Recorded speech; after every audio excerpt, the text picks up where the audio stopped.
নীল সমুদ্রের গভীরের ঢেউয়ের নিচে শুধু মাছ আর প্রবাল নেই, আছে কোটি কোটি টাকার লুকানো ভান্ডার। সেই ভান্ডার হলো খনিজ তেল। কিন্তু প্রশ্ন হলো, এত গভীর অন্ধকার সমুদ্রের বুক থেকে কিভাবে তোলা হয় এই কালো সোনা? প্রথমেই বিজ্ঞানীরা খুঁজে বের করেন কোথায় তেলের মজুদ থাকতে পারে। এর জন্য ব্যবহার করা হয় আধুনিক যন্ত্র। সমুদ্রের নিচে পাঠানো হয় শব্দ তরঙ্গ, আর সেই তরঙ্গ ফিরে আসার ভিন্ন ভিন্ন ধরন দেখে বোঝা যায় কোথায় তেল জমে আছে আর কোথায় গ্যাস জমে আছে। তেল পাওয়া গেলে শুরু হয় বিশাল প্ল্যাটফর্ম তৈরির কাজ।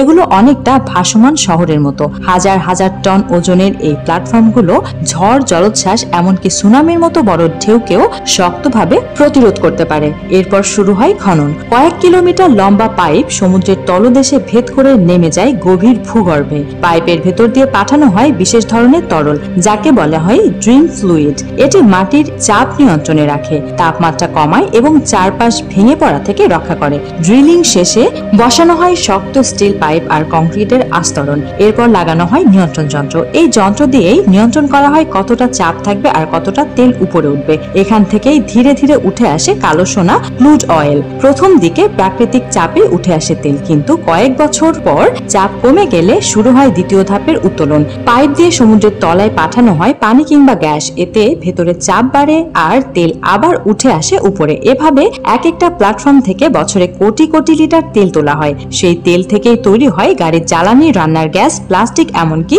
বিদ্যুৎ উৎপাদনের জ্বালানিও। এই বিস্ময়কর প্রযুক্তির সাথে রয়েছে বড় এক চ্যালেঞ্জও। সমুদ্র থেকে তেল তোলার সময় যদি কোনো দুর্ঘটনা ঘটে, তেল ছড়িয়ে পড়ে সমুদ্রের পানিতে। তাতে ক্ষতিগ্রস্ত হয় মাছ, সামুদ্রিক প্রাণী আর পুরো পরিবেশ ব্যবস্থা। সমুদ্র শুধু জীবনের আধার নয়, শক্তির বিশাল ভান্ডার। তবে এর সাথে আছে পরিবেশের ঝুঁকি।